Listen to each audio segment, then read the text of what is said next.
Bharatiya Janata party દ્વારા લોકસભાની ચૂંટણીની તૈયારીઓ શરૂ કરી દેવામાં આવી છે, જેના ભાગરૂપે આજે શહેર પ્રમુખ સહિત અન્ય 2 ધારાસભ્યો કલેક્ટર કચેરીએ કલેક્ટરને રજૂઆત કરવા પહોંચ્યા હતા। લોકસભાની ચૂંટણીને હવે ગણતરીના મહિના બાકી રહ્યા છે, ત્યારે વડોદરા શહેરમાં ભારતીય જનતા પાર્ટી દ્વારા તેની તૈયારીઓ શરૂ કરી દેવામાં આવી છે। 2 દિવસ પહેલા જ વડોદરા શહેરમાં સંગઠનની બેઠક મળી હતી અને ચૂંટણીની રણનીતિ અંગે ચર્ચા વિચારણા કરવામાં આવી હતી, જેના ભાગરૂપે ભારતીય જનતા પાર્ટીના હોદ્દેદારો તેમજ કાર્યકરો ચૂંટણીની તૈયારીમાં કોઈ પણ કચાશ રાખવા માંગતા નથી। તેઓ દ્વારા પેજ સમિતિથી લઈને કામગીરી શરૂ કરી દેવામાં આવી છે। માત્ર સંગઠનને મજબૂત કરવાની જ કામગીરી નહીં, પરંતુ ભારતીય જનતા પાર્ટી દ્વારા વિધાનસભા દીઠ જે મતદારોની સંખ્યા છે તેની પણ ચકાસણી હાથ ધરવામાં આવી છે। આ ચકાસણી દરમિયાન વડોદરા શહેરની વાત કરીએ તો 31 જેટલા મતદારો ડુપ્લિકેટ હોવાનું સામે આવતા સૌ કોઈ આશ્ચર્યમાં મુકાયા હતા અને આ ગંભીર બાબતને લઈને આજે વડોદરા શહેર ભારતીય જનતા પાર્ટીના પ્રમુખ ડોક્ટર વિજય શાહ તેમજ ધારાસભ્ય કેયુર રોકડિયા અને ચૈતન્ય દેસાઈ આજે કલેક્ટર કચેરીએ પહોંચ્યા હતા।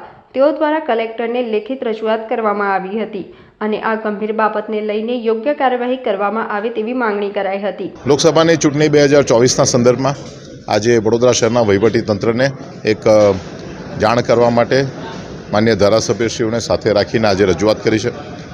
31,000 કરતાં પણ વધારે મતદારો વડોદરાની 5 વિધાનસભામાં એવા છે જેમના નામ એક કરતાં વધારે જગ્યા પર લખેલા છે। 2 જગ્યા પર જ્યારે નામ લખેલા હોય ત્યારે પર્સન્ટેજમાં બહુ મોટો ફરક પડતો હોય છે અને સાથે સાથે આવા મતદારો 2 જગ્યા પર મતદાન ન કરે જોવાની પણ જવાબદારી છે। ત્યારે પક્ષ તરીકે આજે આ રજૂઆત અમે કરી છે। જિલ્લા વહીવટીતંત્ર કલેક્ટર સાહેબે બહુ જ હકારાત્મક પ્રતિભાવ આપ્યો છે। અમને ચોક્કસ વિશ્વાસ છે કે જે યાદી અમારા ગુજરાતના પ્રદેશના અધ્યક્ષ માન્ય પાટીલ સાહેબના મારફત અમને મળી છે અને જેની આજે ચકાસણી કર્યા પછી એમાં 31,000 જેટલા મતદારો 2 વખત એમના નામ નોંધાયેલા જોવા મળ્યા છે। ત્યારે એના સંદર્ભમાં વહીવટીતંત્ર યોગ્ય કાર્યવાહી એમાં બધા જ પ્રકારના, બધા જ ધર્મના, બધી જ જાતિના લોકોનો સમાવેશ થાય છે।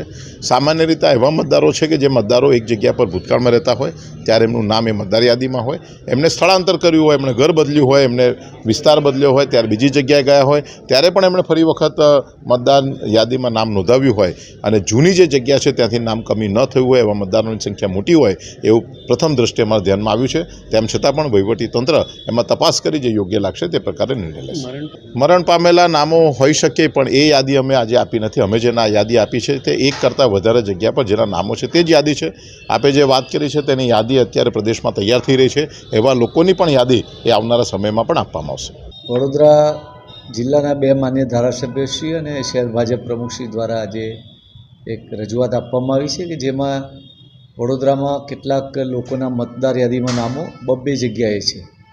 આ માટે એમણે જે રજૂઆત અને માહિતી આપી છે એની ઈસીઆઈની ગાઈડલાઈન મુજબ ચકાસણી કરવામાં આવશે, નિયમાનુસાર કાર્યવાહી કરશે। સમાચારોના સતત અપડેટ મેળવવા માટે લોકમત ન્યૂઝને યુટ્યુબ ઉપર સબસ્ક્રાઇબ કરો, બેલ આઇકોન દબાવો અને અમારી સાથે જોડાયેલ રહો ફેસબુક, ઇન્સ્ટાગ્રામ અને ટ્વિટર ઉપર।